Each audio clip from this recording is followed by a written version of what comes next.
नमस्कार दोस्तों, हमारे अपने YouTube channel Subhash Chandra success point fest पर आप सभी दोस्तों का हार्दिक स्वागत है।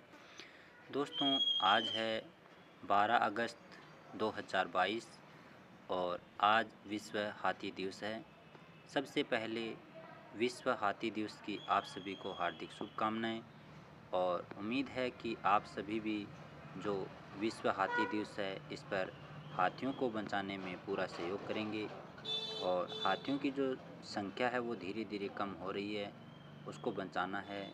यह हाथी दिवस 12 अगस्त 2012 को सबसे पहले मनाया गया था और जो हाथी है वो विश्व में मुख्यतः अफ्रीका और एशिया महाद्वीप में सबसे ज़्यादा पाए जाते हैं।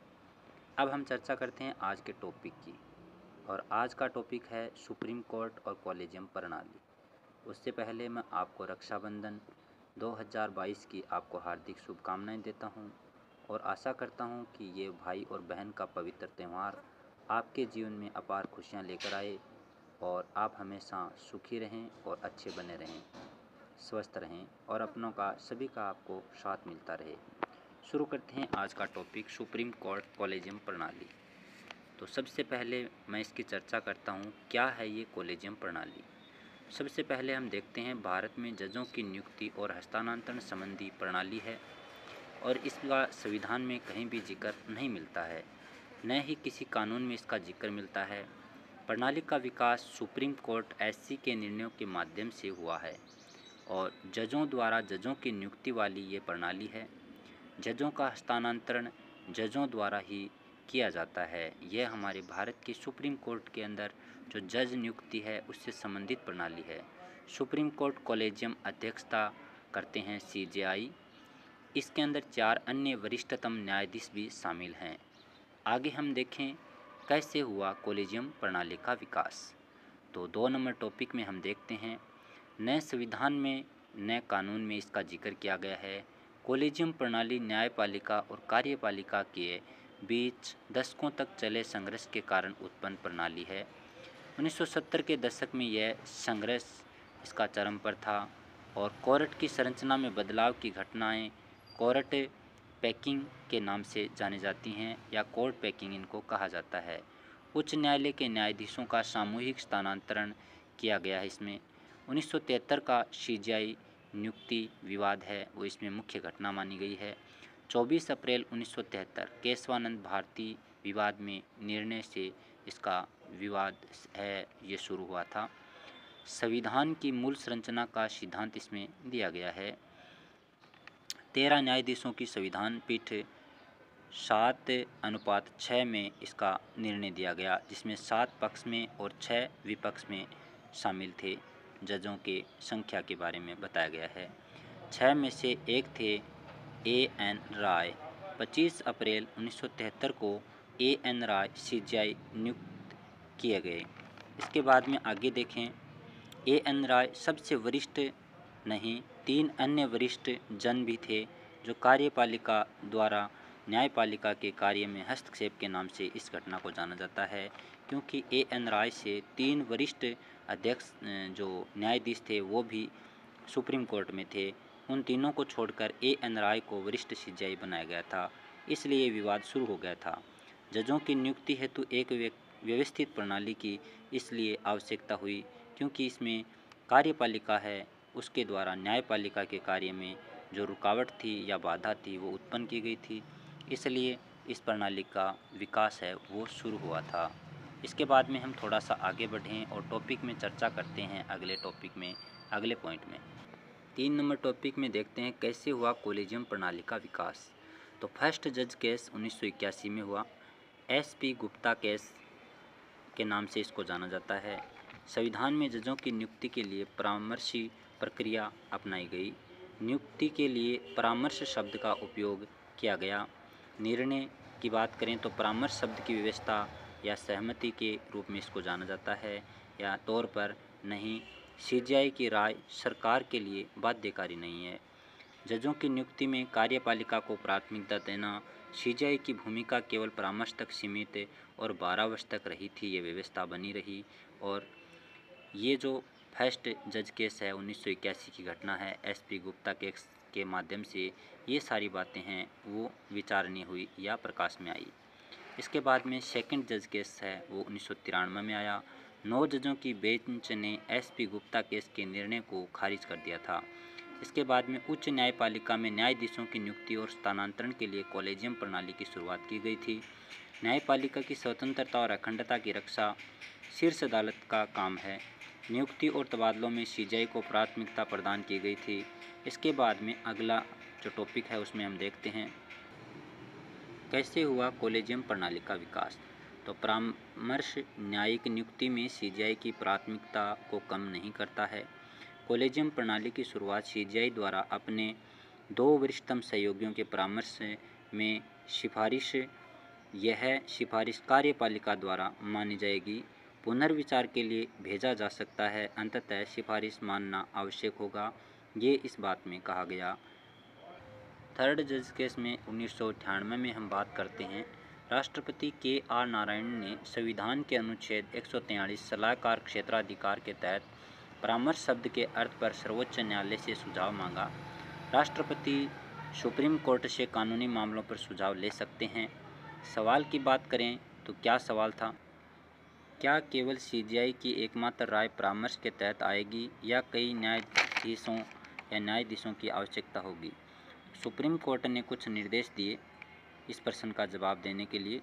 प्रणाली का मौजूदा स्वरूप विकसित हुआ। कॉलेजियम के अंदर सीजीआई प्लस 4 वरिष्ठतम जज होंगे। यदि 2 जज अलग राय रखते हैं तो सिफारिश नहीं भेजी जाएगी, ऐसा सुप्रीम कोर्ट का जवाब है। इसके बाद में हम आगे देखें 5वें पॉइंट के अंदर किस तरह होती है जजों की नियुक्ति। तो अनुच्छेद 124(2) और अनुच्छेद 217 के द्वारा राष्ट्रपति द्वारा सुप्रीम कोर्ट और एचसीएस के न्यायाधीशों की नियुक्ति होती है। मुख्य न्यायाधीश की नियुक्ति सीजीआई के द्वारा निवर्तमान सीजीआई ने अपने उत्तराधिकारी की सिफारिश की जाती है। हमेशा से इस सिद्धांत का पालन सुप्रीम कोर्ट के वरिष्ठतम न्यायाधीश की नियुक्ति के तहत ही किया जाता है। 1970 का दशक इसका उल्लंघन करता है। कानून मंत्री सबसे पहले होता है, उसके बाद में प्रधानमंत्री, राष्ट्रपति और 124(2) जो अनुच्छेद है उसके तहत है वो सीजीआई है, वो सबसे पहले कानून मंत्री को अपनी रिपोर्ट भेजता है, फिर ये प्रधानमंत्री तक जाती है, उसके बाद में राष्ट्रपति है वो अनुच्छेद 124(2) के तहत क्या करता है, सीजीआई की नियुक्ति करता है। इसके बाद में देखें उपयोग करके सीजीआई की नियुक्ति की जाती है। सर्वोच्च न्यायालय के अन्य जजों की नियुक्ति का कार्य है वो कॉलेजियम प्रणाली के आधार पर सीजीआई प्लस 4 जज होते हैं। कॉलेजियम कानून मंत्री को भेजता है, इसके बाद में प्रधानमंत्री, उसके बाद में राष्ट्रपति, और ये भी 124(2) के तहत क्या होता है, जो सर्वोच्च न्यायालय के अन्य जज होते हैं उनका चयन किया जाता है। उच्च न्यायालयों के मुख्य न्यायाधीशों की नियुक्ति के बारे में पढ़ते हैं। राष्ट्रपति, सीजीआई, सुप्रीम कोर्ट, कॉलेजियम और संबंधित राज्य गवर्नर से परामर्श करते हैं। 217 अनुच्छेद के तहत इनकी जो नियुक्ति है वो की जाती है। उम्मीदवारों का चयन संबंधित राज्य के बाहर से ही होता है, ये इसकी मुख्य बात है। उच्च न्यायालय के न्यायाधीशों के बारे में और चर्चा करते हैं। राष्ट्रपति द्वारा परामर्श किया जाता है। सुप्रीम कोर्ट या हाई कोर्ट, कॉलेजियम प्रणाली, हाई कोर्ट के साथ मुख्य न्यायाधीश और वरिष्ठतम न्यायाधीश सीजीआई, सुप्रीम कोर्ट, कॉलेजियम और संबंधित राज्य के राज्यपाल से अनुच्छेद 217 के तहत परामर्श किया जाता है। इसके बाद में देखें कॉलेजियम प्रणाली का महत्व है, ये है जो हमारे फेवर में है या महत्व के बारे में बात हो रही है। तो ये 6 नंबर टॉपिक है। न्यायपालिका में कार्यपालिका और विधायिका का हस्तक्षेप समाप्त हो जाता है। इसके बाद में कॉलेजियम प्रणाली या व्यवस्था न्यायपालिका को राजनीति से स्वतंत्र बनाती है, निष्पक्ष तौर पर काम कर सकती है। कॉलेजियम प्रणाली के तहत न्याय व्यवस्था है। शक्तियों के पृथक्करण के सिद्धांत का भी पालन इसमें होता है। सरकार की कोई भी शाखा एक दूसरे से हस्तक्षेप नहीं करती है।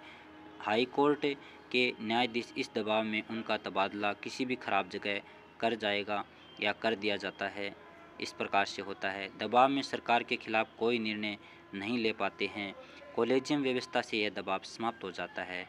तो हाई कोर्ट के जो न्यायाधीश हैं वो कॉलेजियम प्रणाली के बिना दबाव में रहते हैं और अच्छी जगह या अपनी जो जगह है उसको छोड़कर नहीं जाना चाहते, क्योंकि उनको डर रहता है कि उनका तबादला है वो ख़राब जगह न कर दिया जाए, इसलिए वो सरकार के खिलाफ़ कोई निर्णय नहीं देते हैं। और कॉलेजियम प्रणाली है वो इससे स्वतंत्र करती है, इनको इस दबाव से मुक्त करती है। कार्यकारी शाखा कानूनी मामलों में विशेषज्ञ नहीं है। न्यायपालिका में मौजूद लोग इसकी आवश्यकता को बेहतर ढंग से समझते हैं। बहुत ही महत्वपूर्ण बात है।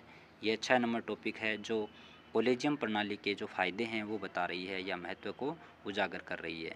आगे हम देखते हैं 7 नंबर टॉपिक में, कॉलेजियम प्रणाली की आलोचना क्यों होती है। तो भाई के चयन, भतीजावाद और पक्षपात का आरोप इस पे लगता है। उम्मीदवारों के चयन के लिए कोई स्पष्ट दिशा निर्देश नहीं है। योग्य उम्मीदवारों की नियुक्ति नहीं हो पाती है। न्यायपालिका में पहले से मौजूद लोगों से संबंधित लोगों की ही नियुक्ति कर देना, ऐसा इसमें माना जाता है कि ऐसा ही होता है। न्यायपालिका में पहले से ही कई मामले लंबित और अतिरिक्त काम की वजह से बोझ बढ़ जाता है। न्यायपालिका को अतिरिक्त और अनावश्यक शक्तियाँ मिलती हैं। इसमें या इससे शासन प्रणाली में चेक एंड बैलेंस के सिद्धांत का उल्लंघन होता है।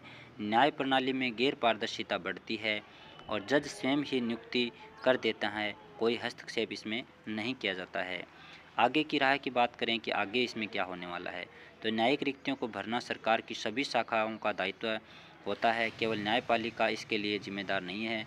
न्यायपालिका को अधिक प्राथमिकता मिलती है। न्यायिक नियुक्ति की प्रक्रिया को तेज करना और न्यायपालिका समेत सभी शाखाओं को मिलाकर योग्य उम्मीदवारों का एक डेटाबेस तैयार करना चाहिए। न्यायपालिका और कार्यपालिका दोनों को राष्ट्रीय और जनहित को ध्यान में रखकर मिलकर काम करना चाहिए। तो ये आज का हमारा टॉपिक था, जो कॉलेजियम प्रणाली सुप्रीम कोर्ट पर में जो जज हैं और उनसे संबंधित जो महत्वपूर्ण दिशा निर्देश हैं उनके बारे में थी। आज का वीडियो आपको कैसा लगा? अगर आपको हमारा वीडियो अच्छा लगा है तो आप लाइक करें, शेयर करें और सब्सक्राइब करना बिल्कुल नहीं भूलें। सभी दोस्तों को हमारे यूट्यूब चैनल से जोड़ें और ज़्यादा से ज़्यादा आप शिक्षा से जुड़कर अपना और अपनों का सभी का जो मार्गदर्शन है वो करने का पूरा सहयोग करें और हमेशा जीवन में खुश रहें, आगे बढ़ते रहें, अपना और अपनों का पूरा ख्याल रखें। आपने हमारा वीडियो पूरा देखा, इसके लिए आप सभी को बहुत बहुत धन्यवाद। साथ ही आप सभी को मैं बहुत बहुत धन्यवाद देता हूं। हमारी Subhash Chandra success point first YouTube channel की जो पूरी टीम है वो आपको तहे दिल से आभार व्यक्त करती है और आपको बार बार यही उम्मीद करती है आपसे कि आप हमेशा हमारे साथ जुड़े रहेंगे और हमेशा हमारे साथ पढ़ते और जीवन में हंसते मुस्कुराते रहेंगे। जय हिंद दोस्तों, जय माँ सरस्वती। स्वस्थ रहें, खुश रहें, हमेशा अपने जीवन में आगे बढ़ते रहें। जय हिंद।